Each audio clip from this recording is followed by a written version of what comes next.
احذر من العدو مرة ومن الصديق أو القريب ألف مرة. القصة دي حصلت فعلا وقلبت الرأي العام في أمريكا لدرجة إنهم عملوا عنها فيلمين وثائقيين من كتر غرابتها، والنهاية اللي محدش كان متوقعها بالمرة.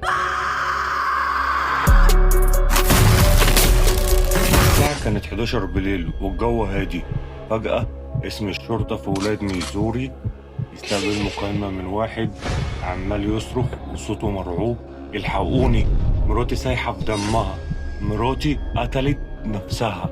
ركز معايا عشان القصة دي من الغريب أوي. المتصل كان اسمه روز فيري، راجل هادي مالوش في المشاكل، ما بيتعاملش مع أي حد. الضابط ساعتها حاول يهديه ويسحب منه المعلومات واحدة واحدة، ومجرد ما خد منه العنوان قوات الشرطة اتحركت فورا على العنوان اللي هو اداهولهم. وصلوا الشرطة للمكان تمام. وأول ما دخلوا البيت لقوا جثة بيتسي فيري زوجة روس. تمام نايمة على الأرض وماسكين والسكينة مغروسة في رقبتها، والدم في كل مكان بشكل مرعب. يعني مرعب. شكلها في الواحية الأولى يدي الانتحار، لكن تشريح الجثة قلب الدنيا. ليه بقى؟ تقرير الطب الشرعي ما طلع سنة 2011 إن بيتسي ماتت ب55 طعنة كاملة.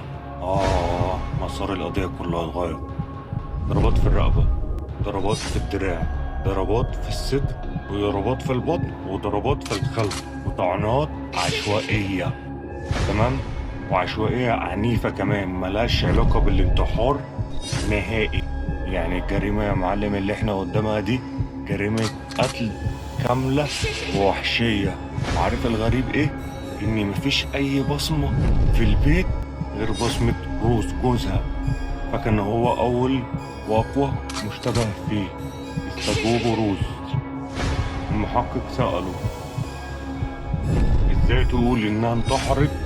روز رد عليه وقال له: انا لما دخلت لقيتها بالمنظر ده، وكان عندها اكتئاب جامد بسبب جلسات الكيماوي اللي كانت بتاخدها، اللي كان عندها كانسر، فافتكرت انها انهت حياتها. وفعلا بيتسي كانت بتتعالج من سرطان الثدي من سنة 2010، وحالتها النفسية كانت سيئة جدا، لكن مفيش ولا دليل واحد يثبت براءته. المحكمة حكمت عليه بقى سنة 2011 بالسجن مدى الحياة. حكم صعب، والقصة كانت هتنتهي هنا خلاص بقى، خلاص كل واحد والحكم والأعراض، لولا إن القدر رتب مفاجأة مكانش حد توقعها ولا كانت على البال ولا على الخاطر.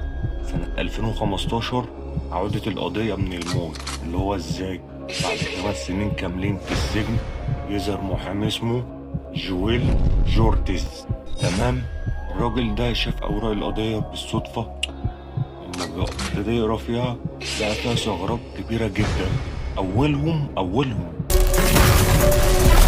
فاتورة السندوتش، الدليل اللي غير كل حاجة في القضية. الفاتورة اللي لقاها المحامي كانت بتاريخ نفس الليلة.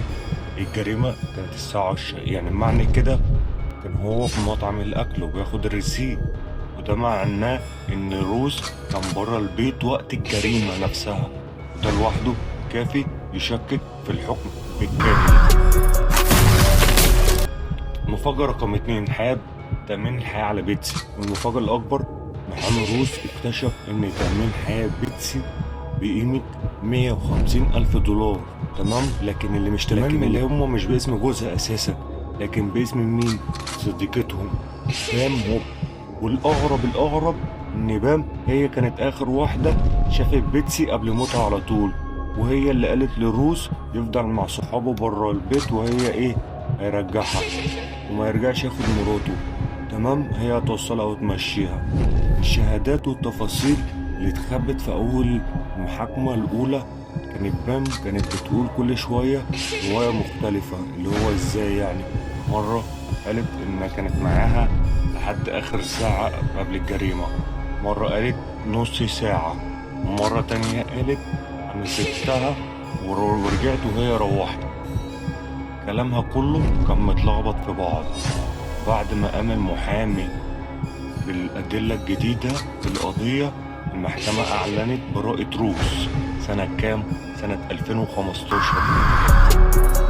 بعد الإفراج عن روس التحقيقات اتوجهت ناحية بان كده، فالقضية رجعت اتفتحت من تاني. راحوا يفتشوا في بيتها ولقوا هناك محدش يتخيل، لقاها لسه محتفظة ب150,000 دولار بتوع تأمين حياة صاحبتها. وبعد ضغوط كبيرة اعترفت إنها هي اللي قتلت بيتسي بوحشية عشان تستولى على الفلوس بتاعتها. المشهد اللي عمره بقى ما اتنسي في المحكمة كان إيه؟ أثناء ما القاضي بيحكم عليها السجن مدى الحياة زي الروس، تمام؟ بمسكة قلم كان موجود قدامها في الحجز قدام القاعة، حاولت ترغزه في رقبتها عشان تموت نفسها، لكن لحقوها قبل ما تنهي حياتها بثواني صغيرة. ليه؟ عشان تفضل عايشة تتعذب في ذنب صاحبتها. هنا حابب أقولكوا إيه؟ أقول لك من الأول تاني. وروس اللي اتسجن 5 سنين ظلم طلع بريء في الآخر، والقتلة كانت أقرب صديقة لمراته اللي المفروض كانت واقفة جنبها في مرضها. القصة دي اثبتت ان مش كل اللي بيبصلك او كل اللي بيبتسم او كل اللي بيضحك لك يبقى صفيلك او بيحبك او بيتمنى لك حتى الخير. انت معاه؟ يعني احنا بس الاغلبية الغدر عندهم بقى اشطر من الدم كده. انت لو كملت معانا لحد هنا يبقى بتحب القواضي والقصص المثيرة والملفات الغريبة اللي بتحبها. اضغط اشتراك وفعل الجرس الاشعارات عشان تكون اول واحد يعرف اسرار والغاز جديدة. وبصراحة يعني الحلقات اللي جاية هتخليك تعيد النظر في الناس اللي حواليك بالكامل، تخيل، واللي بتثق فيهم كمان ثقة عمياء. تمام؟ استنوني في الجزء اللي بعده، اللغز الأخير. كان معكم محمد موافق. مستني أقرأ كومنتاتكم في التعليق، واللي عنده قصة يبعتها لي وهكتبها وانشرها أنا.